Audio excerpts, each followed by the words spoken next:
Pakistan cricket at its best. 1 minute down, next minute up.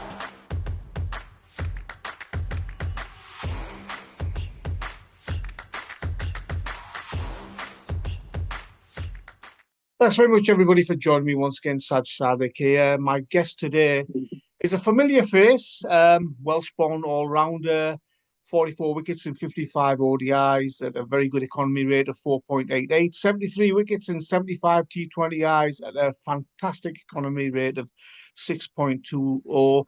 Former Pakistan A cricketer, former Pakistan under-19s, a domestic career that started in 2006. T20 franchise leagues, I think if I listed all the teams, I'd be here for about half an hour that he's played for. Very popular pick all around the world. Part of the Pakistan 2017 Champions Trophy winning squad. Fantastic time that was. Very good 2019 World Cup. And in December of 2024, he retired from international cricket. A very warm welcome to Imad Wasim. Imad, I hope you're well. Assalamualaikum, I'm good, thanks. How are you? First and foremost, I want to just rewind the clock back to the Pakistan Super League, please. Just one question about that. And, in the Hyderabad Kingsman match, you're smiling because I think you know what I'm going to ask you. You only bowled 2 overs. Do you think that there's too much emphasis on matchups and data? It should be a case of, yeah, this guy's bowling well, give him 4 overs, never mind the matchups. Yeah, I think at that time I should have, but based on how Usman plays spin and how he was playing in that tournament, I think that was a right decision from Shadab to give fast bowler a chance because we wanted Usman to get out, and then I'll continue from the other end. Speaking of Shadab, he's rumoured to be the next Pakistan T20I captain, replacing Salman Agha. Your thoughts on that, Imad Bhai? Because you're close to both of them, you've played under them, you've played a lot of cricket with them both. Do you think it's the right time to change the T20I captain? Yeah, I think it is the right time, and I don't see anyone else doing the job. So Shadab is the only guy left. He knows the game. Obviously, while you're doing captaincy, you will make errors, but not big errors. So I think Shadab is the right guy. If they are thinking to change Salman, so otherwise, I don't see anyone else in my brain. Maybe Shaheen is a very good leader as well. Speaking of captaincy, it's a situation now where Salman Agha could lose the T20I captaincy but gain the Test captaincy by replacing Shan Masood. That's what some of the suggestions are. Do you think that's right that he should be the Pakistan Test captain? If they're changing it, I think you should see that who is capable of doing it. I don't see anyone else, to be honest. If Shan is not doing captaincy, then who else is remaining? Because you have seen Babar, you have seen Rizwan, you have seen all the players. The only player who fits into your Test and ODI team is Salman Ali Agha. So yeah, that's a. I don't think that's a massive change, but if they want to change it, then that's be it. Bashan was doing a good job, although he lost a lot of games. But it is not because of captaincy, to be honest. It's because of, I think, the way we are playing cricket. And yeah, so the captain gets all the blame. The way Pakistan is playing cricket at the moment, we'll come to this now. We lost 4 Test matches in a row to Bangladesh. We've been struggling in the white ball format as well. What is going wrong? I mean, you're a player. You know the system. You know your teammates. Kya what is the problem? What's the issue here? Less number of Test cricket than Pakistan, so that's not the point that we should be playing more Test cricket. Yes, we should be playing more Test cricket, but Bangladesh on the other end playing, I think, four or five in a year, probably less than Pakistan, if you can say. So Bangladesh beaten us, so there's no point of bragging about that. We should be playing more Test cricket. I think the way we are playing cricket is just it's just different to what the world is going, because Bangladesh, they are renowned for spin wickets and all the spinners gets you. But now they're making green fresh wickets and they're backing their fast bowlers. obviously when you take these bold steps, it goes your way eventually. And Bangladesh, they are going in a right direction in terms of talking about Test cricket, especially, and even in one-day cricket, they just beat in Australia as well. So. Yeah, I think we should be focusing more on going on a right direction rather than just win, just make wickets. We just want to win the game.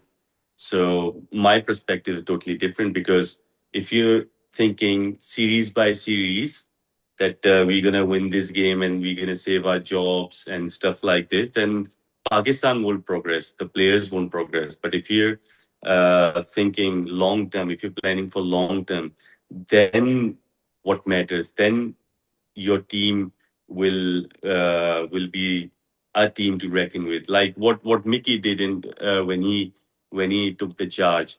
We didn't make any spin wickets. We didn't make any wickets which suited us.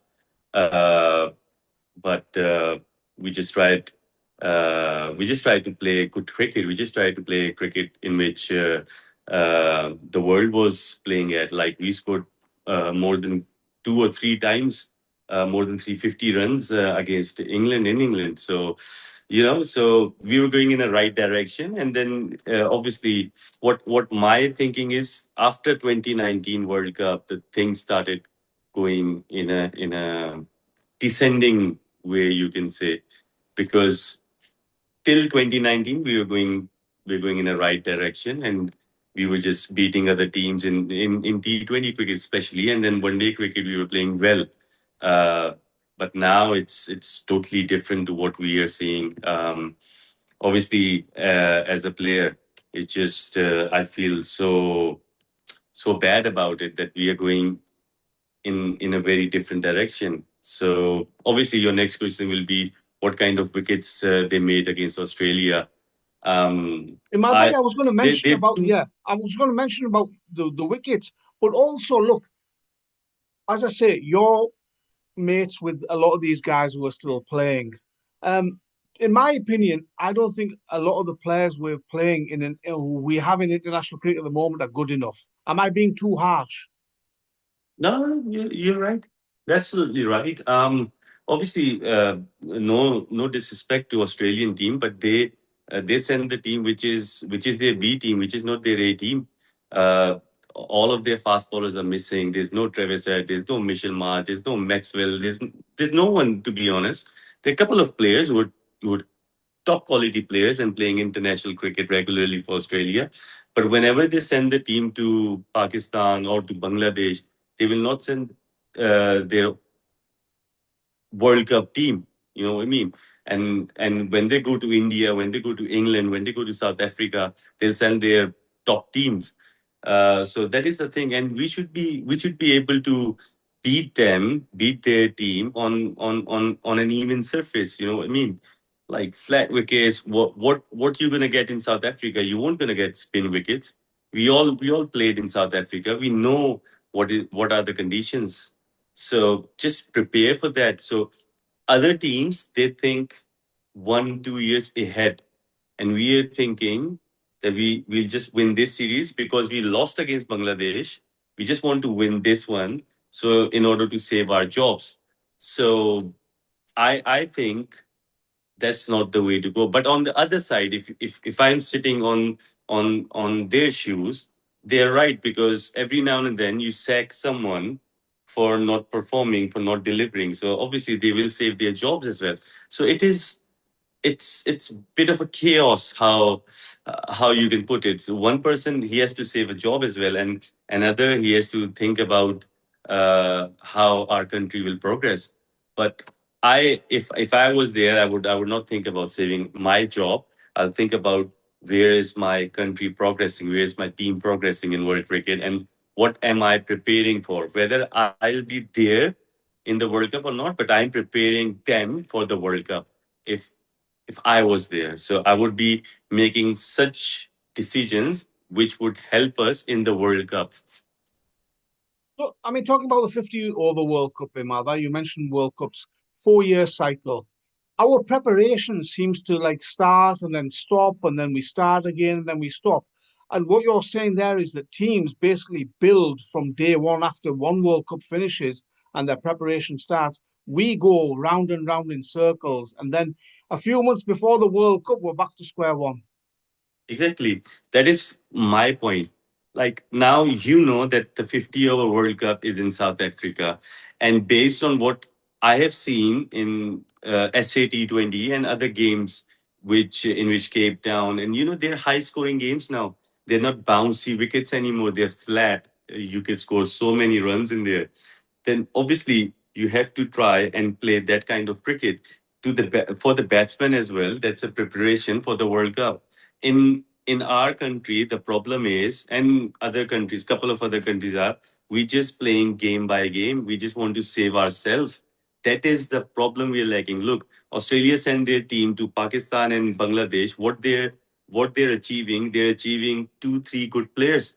They just need to know who are their players. If Renshaw is bowling and Matthew Short is bowling in Pakistan, 8 overs, 7 overs, 6 overs, they will not. I'm pretty sure they won't be able to bowl 6, 7 overs in the World Cup because they're just seeing that okay, if Matthew Short can bowl couple of overs, if he can bowl, if Renshaw can bowl 1 over, 2 overs, that's it.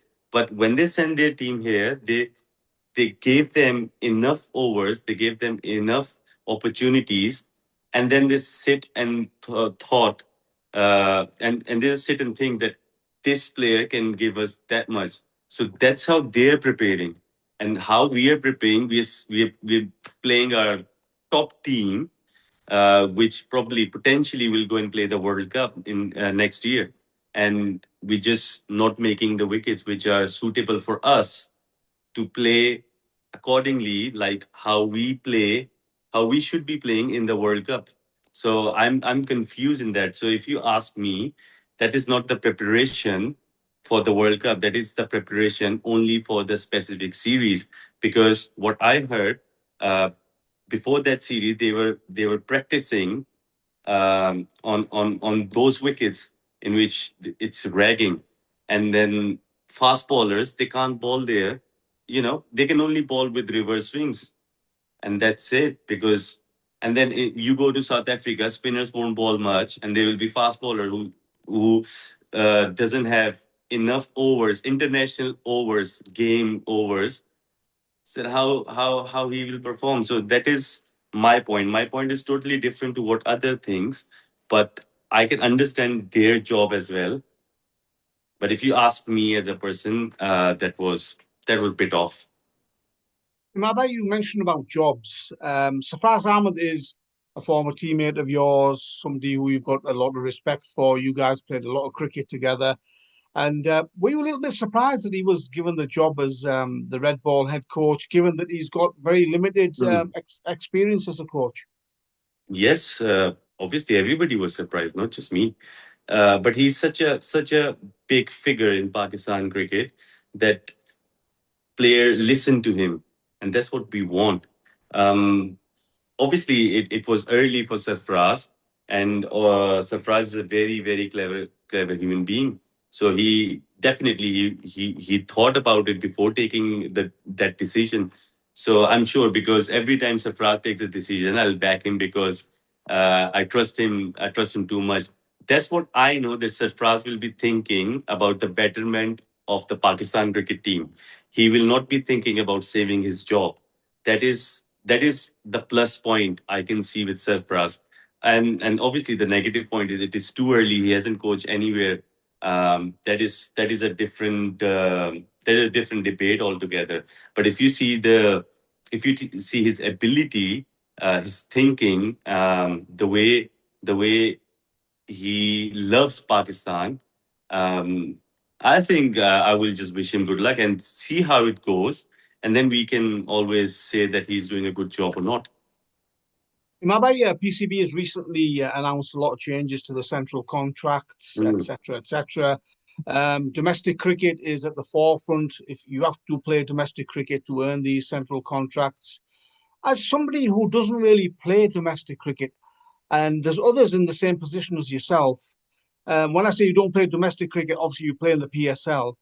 Where do you fit into all of this then, Imad? But is it a case of you guys going down the freelance route, or what happens? Look, obviously, I'm retired. I'm not going to get any contracts. I wasn't taking any contracts before even retiring. So that is what I thought. Like I thought I can serve better while playing T20 cricket all around the world, and then if they want me, they can call me for the national duty. Fair enough. That is the personal choice players should take.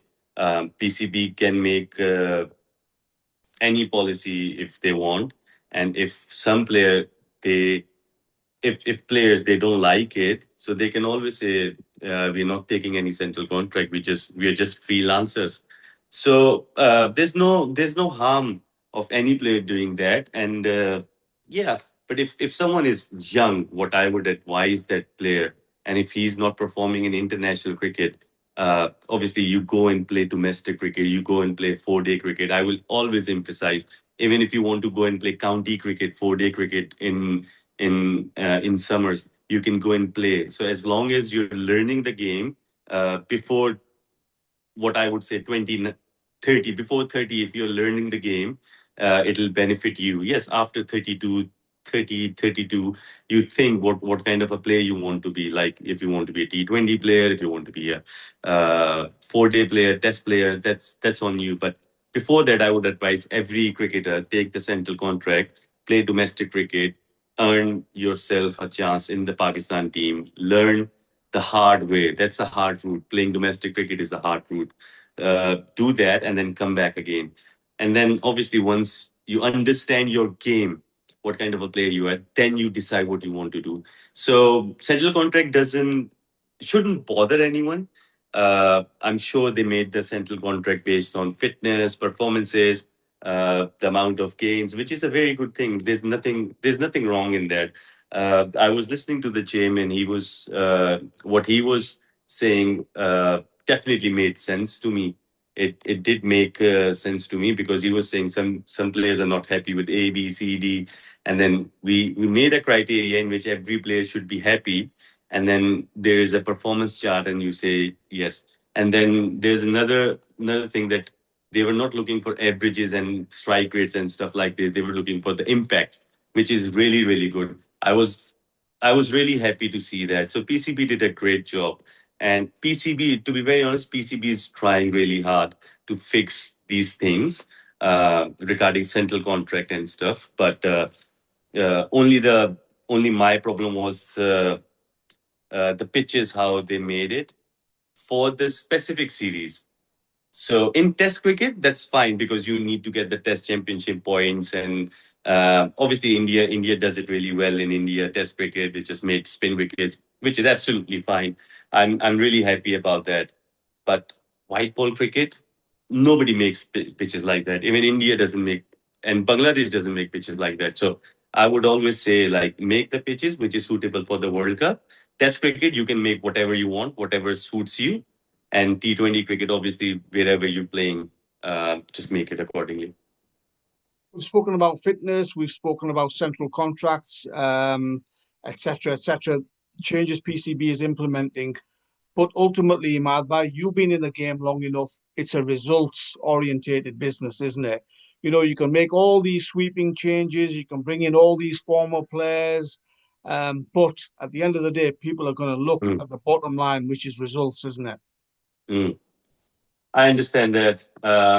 But where we are and where we want to be, where we were, I don't think instant results can flip or solve everything. I think where we are right now, we just need to play cricket. I'm saying it for 5 years now, 4 years now. Just play the cricket how the world is playing, and that's it. The problem with us is based on some couple of performances, you select people from PSL in 1-day cricket. You select people from T20 cricket to 1-day cricket. So if someone is performing in T20, just put him in T20. Someone is performing in 1-day cricket, just send him. Just get into the ODI side. So what I'm seeing, prime example is Salman Ali Agha. He came late into the squad, of 1 day and 5 day cricket. Look, you can say whatever you want, like the people can say about Salman Ali Agha performances as a captain in T20 or as a player in T20, but in 1 day cricket and in 4 day in Test cricket, it's just phenomenal. He's been a really really good player at that number. The impact he has created, it is fantastic. So that is a prime example. Hassan Ali is a prime example. He wasn't performing well in international cricket. He went back, played whole domestic season, came back, and he was a different bowler. So these are the things how Abbas is bowling even at this age and with his experience, because he has games under his belt in domestic cricket, county cricket. So he knows the art of bowling. Yes, the pace and stuff we can talk about it, but you should know the art of bowling. You should know the game. That is my point. So don't put players too early, and then if you're picking a player from domestic cricket, just give them enough chances and trust on that person, and do not change your squad. Like if you're sending one squad of 15 and then you change 2 3 players afterwards, just change a couple of players, and that's about it. You do not have to change everything, and let them and be calm. Our nation is very passionate. I love my nation. I love how they react. Because of them, we are here sitting and talking to you. But our nation is pretty aggressive. Do not worry about them because they love you. They will be aggressive, obviously, but think the bigger picture. Do the things which are right. If that doesn't work, at least you tried your best. So be honest. That is my point to all of the people who are listening to this. It's almost like we're having to go back to the drawing board, isn't it, Imad? Like, almost like we're starting again because we've hit such a low point that we can't really go Mhm. any further down. So these changes we have to be patient, I guess. Results might not come straight away. We might have to Mm. wait a while before we see the benefits of these changes, I guess. The thing is, like, all of the cricketers, all of the coaches, they have to think, and they have to be on the same page. They have to think like one. So if someone becomes the coach, he thinks this is the right way. Other becomes the coach, he thinks that is the right way. There is a lot of problem with the players as well. What would they do? Because every now and then you change the coaches and stuff, and then they think differently, and then players they have to adapt. It is tough because you get one coach like Mike Hessen is your coach, and he's been coaching for a year and a half. You trust on him, and obviously ask him about the pitches and all those things. I'm not sure if Mike Hessen was a part of it that make these kind of wickets. I'm not sure he would be, but if I was Mike Hessen, I wouldn't be. I would not be happy because obviously I would want my team to play like how we're gonna play in South Africa. Who's gonna ball new ball? Who's gonna like, with all due respect, your spinner won't ball in the sixth over in South Africa, would they? They will not. So simple as this. So obviously they have to decide who are my best 11. Yes, you have Haris and Shaheen. Who else you've got? You don't have any all rounders in your team. You don't have any express pace fast bowler in your team. So how you cannot put, suppose, Ali Raza into the World Cup squad and tell him to perform straight away in South Africa. These are the games. These were the games. You should have given Ali Raza. You should have given any all rounder like Amir Jamal, Fahim Ashraf, Ahmad, but whoever you wants to pick. Just have to test them again. So I think these are the things we should be looking forward to, and especially 50 over cricket, because we have a World Cup right around the corner. So there are not a lot of games, 10, 15, 20 max games. So I think Mike Hazen would be looking into it, and the captain should be looking into it. I'm sure Shaheen is a very sensible guy. But these kind of changes, it might cost Pakistan in the World Cup. I'm not saying the rankings, because you can be at number 3, number 4, but the main goal is to win the World Cup, or to do well in the World Cup, get to the semis. And you never know in the semis, like anybody can beat anyone, but get to that knockout stage, which we are not able to. So these are the things. And Imad Bhai, at the moment, a little bit of rest at the moment away from cricket. But Hmm. what's the plans in the coming weeks and months then? Hopefully, I was resting. I was just enjoying my time. Now I'm gonna get back to it. There'll be a lot of leagues. I'm in contact with the leagues. Hopefully, I'll get the gig. And yeah, this year I want to perform really, really nicely because, as they can say, like the experience you get, the more performance you need to give. So this year I'm really looking forward, and hopefully, inshallah, if I get the chances in any league, I will try my level best to perform like I used to perform in the leagues. So I'm really looking forward to that. And looking at some of the pitches in Pakistan, I think you could bowl a few overs there, Imad Bhai, for Pakistan. I've never had those kind of wickets. I've never had those kind of wickets. I had once or a couple of time in Guyana, but never had those kind of wickets. But it's a dream. It's a dream to get those kind of wickets. But obviously, at this stage, I just want to perform. But if I was young, I would be able to. I would be able to ball on a wicket which is not supporting me a lot because I would learn every single day. So yeah, the lucky people. These are lucky players, eh? And finally, Imad Bhai, who's going to win the World Cup then? I'm I'm Football I'm, World Cup. I'm I have 2 3 teams which I'm really looking forward to. Spain didn't do well, but Spain is one of them. Argentina and France. So these three, I'm really looking forward to. But you never know. Football is so tough these days. Anybody can beat anyone. So you know how Morocco played against Brazil. It's unbelievable. So it's fascinating to watch football. It's a really really good sport. And it's like a relief that we haven't got the tension of following Pakistan and in the cricket, Look, and we can watch the we have football. we have the football. Football is made in Pakistan. At least we have Yes, some. yeah, absolutely. Unbelievable. That is. I'm so proud of Pakistan in that case. At football, we are making football. Fantastic, Imad. I really appreciate your time. Thanks very much for your views, and I'm sure we'll Thank you. catch up in the near future. Really appreciate that. Thank you. Inshallah. Thank you for keeping you wait for so long. I'm sorry I was away. Sorry about that. We'll be in touch, inshallah, whenever you want. Now the next time, whenever you want, same day I'll be ready. No problem. Thank you very much. Always appreciate your Thank you. time, brother. Thank you.